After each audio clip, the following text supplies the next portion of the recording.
ағымдағы жылдың желтоқсан айының 6-12 аралығында республика көлемінде мигрант шарасы өтуде.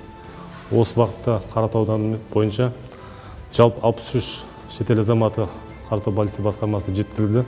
Оның 23-і Шымкент қалалық қабылдау тарату бөліміне жеке басы куәландыратын құжаттар болмауына байланысты жеткізілді. Қазіргі таңда осы уақытта жұмыс жалғасуда.